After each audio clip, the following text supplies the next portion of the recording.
Bonjour à tous la famille, c'est Chronique de l'Atlas, j'espère que vous allez bien. Donc voilà, après avoir fait une analyse d'avant-match de City Real et de Dortmund PSG, que vous avez beaucoup apprécié d'ailleurs et je vous en remercie, aujourd'hui je vais me projeter sur le match Lyon-Juve. C'est sûr que ce serait un autre type de match, on va pas se mentir, les Italiens sont clairement favoris. Mais dans cette vidéo, je voulais vous dire comment pour moi, l'Olympique Lyonnais a au moins une chance de passer. Du coup c'est parti.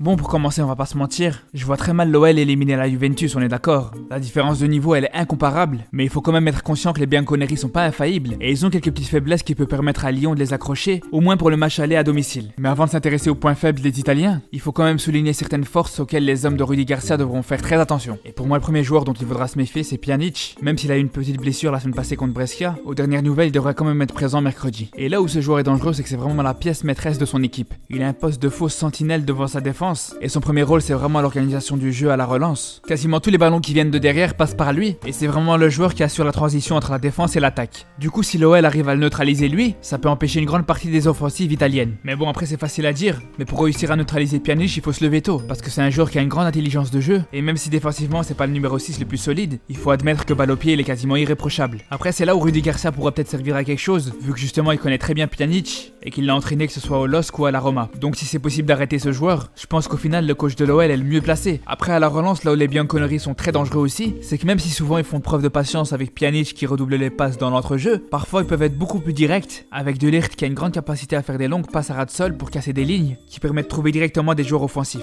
Et c'est là où l'OL devra être très concentré, parce qu'en plus de devoir fermer les intervalles pour empêcher le jeu long de Ligt, les Lyonnais devront aussi garder un marquage très strict sur Pjanic, qu'il faut absolument étouffer à chaque fois qu'il touche le ballon. Mais bon après on va pas se mentir, le fait de gêner les Italiens à la relance, c'est pas ce qui va les stopper complètement au niveau offensif. Comme vous savez, on parle pas d'une équipe qui est complètement obsédée par la possession. Les Turinois ont aucun problème à parfois utiliser des dégagements quand il faut, et c'est sûr qu'avec les très bons joueurs de tête qu'ils ont devant, ils ont aucune raison de s'en priver. Et pour le coup, c'est vraiment eux le danger principal de cette équipe. Et bien sûr, on peut pas parler des forces de la Juve sans parler de Cristiano, parce que même si en termes de stats il fait pas sa meilleure saison, faut quand même dire que dans ce début d'année 2020, il est vraiment dans une forme olympique. D'ailleurs, il faut savoir qu'il est impliqué sur quasiment la moitié des buts de son équipe. Mais après, au-delà des stats, c'est vraiment dans le jeu qu'on voit son importance. Comme vous savez, Cristiano c'est un attaquant très complet qui a plusieurs qualités. Comme vous savez, il y a déjà son jeu aérien et sa qualité de frappe. Mais là où personnellement je suis vraiment impressionné par lui, c'est que malgré son âge, il garde encore une très bonne vitesse grâce à la puissance qu'il a dans les jambes, et c'est là où il faut faire attention à lui. Il faut savoir qu'il a une grande complicité avec Betancourt dans le jeu, il a souvent tendance à s'appuyer sur lui avant de déclencher un appel rapide, et l'Uruguayen, grâce à son très bon toucher de balle, il a des grandes facilités à le trouver. Après bien sûr la vitesse de Cristiano lui sert aussi dans les contre-attaques, mais bon je pense pas que contre l'OL on en trouvera beaucoup. D'ailleurs je pense que les Lyonnais doivent surtout pas tomber dans une paranoïa à chaque appel de CR7, parce que quand c'est le cas les Bianconeri savent très bien en profiter, et quand c'est le cas il y a 3 cas de figure possibles. Le premier c'est de voir Ronaldo faire un appel dans l'axe, ce qui va faire que le bloc adverse va vraiment se resserrer et complètement libérer les couloirs, ce qui fait que les très bons latéraux et ailiers turinois pourront facilement en profiter. Mais ça on y reviendra plus tard. Après la deuxième possibilité c'est que Cristiano dézone à gauche comme il aime le faire, ce qui va laisser de l'espace à Dybala ou Higuain dans l'axe. Enfin la troisième possibilité c'est que tout simplement il décroche en aspirant avec lui un défenseur, et ça pour le coup ça va permettre à Matuidi de faire des appels dans la profondeur, dans cet espace qui a été créé. Donc tout ça pour dire qu'avec ou sans ballon Cristiano reste très dangereux. Sinon je disais que Sarri avait des très bons joueurs sur les côtés, et c'est vraiment le moins qu'on puisse dire, parce qu'à gauche on a Alexandro qui est pour moi l'un des meilleurs latéral gauche du monde, et Matuidi même s'il a pas un talent extraordinaire, tactiquement il a une utilité énorme pour son équipe, parce qu'en plus de profiter intelligemment des espaces, il a aussi une grande facilité à s'en créer. Après pour ce qui est du côté droit, on va dire qu'il y a un peu plus de folie, on va dire qu'avec Cuadrado et Douglas Costa techniquement c'est impressionnant, c'est vraiment deux joueurs qui font très mal avec leur vitesse et leur technique. Enfin pour terminer avec le dernier point fort de la Juve auquel il faudra faire attention, c'est d'ailleurs quelque chose qu'on voit seulement depuis quelques semaines, c'est l'apport offensif de Ramsey. Il a énormément tendance à apporter son soutien à l'attaque, en créant un surnombre dans le rectangle adverse, et bien sûr comme il vient de plus bas il est souvent très libre. On l'a vu par exemple contre Milan et contre Brescia, et hier il a même marqué comme ça contre la Spal. Donc le joueur de Lyon qui sera au marquage sur lui, que ce soit Aouar ou Touzard, ils devront rester vigilants si jamais Ramsey se présente dans ce genre de situation. Après ce qu'il faut savoir c'est que cette équipe de la Juve est loin d'être infaillible. Il faut savoir qu'en perte de balle ils sont organisés dans un 4-4-2, et le côté droit est moins fourni qualitativement, et pour ce qui est du côté gauche il est moins fourni quantitativement. Je m'explique, à droite on a Cuadrado, Betancourt ou encore Douglas Costa, donc il y a un joueur en plus que l'autre côté, mais c'est des joueurs qui sont moins à l'aise défensivement. Surtout pour ce qui est de Cuadrado, c'est un joueur qui a un manque total de discipline dans son marquage, qui a tendance à très vite se faire éliminer ou à commettre des fautes, et en plus ses lacunes défensives se répercutent souvent dans l'axe, parce qu'à plusieurs reprises il y a De Ligt qui doit déserter l'axe pour couvrir Cuadrado. Par contre pour ce qui est du côté gauche, là c'est vrai qu'on a des joueurs qui sont plus solides, que ce soit avec Matuidi ou Alexandro, mais à cause du manque d'apport défensif de Cristiano sur ce côté, les Turinois ont très vite tendance à se retrouver en infériorité numérique. Donc Dubois, Touzard et Toko Ekambi devront vraiment exploiter ce côté. Ensuite en bloc bas il faut savoir une chose sur la façon de défendre des Bianconeri, c'est qu'ils sont très vigilants sur les centres, voire même un petit peu trop. Quand il y a un adversaire qui est dans une position pour centrer, il y a toujours deux joueurs qui viennent le cadrer. C'est toujours le latéral et le milieu de terrain. Et il y a tous les autres joueurs défensifs qui sont dans la surface pour essayer de réceptionner le centre. Donc il y a l'entrée de la surface qui est totalement libre. Du coup, un joueur comme Aouar qui a une bonne frappe, il doit absolument occuper cette zone. Après, il y a plusieurs possibilités. Soit on peut le trouver directement avec un centre en retrait, mais là c'est un peu compliqué parce que ça laisse le temps aux défenseurs italiens de sortir. Du coup, Aouar aurait très peu de temps pour armer sa frappe et tirer. La deuxième possibilité, c'est d'être à la réception en cas de centre raté qui serait renvoyé par la défense turinoise. Et enfin, la troisième possibilité, c'est de tenter une combinaison avec un centre dans cette zone pour un Dembélé par exemple, qui pourrait remiser sur Aouar.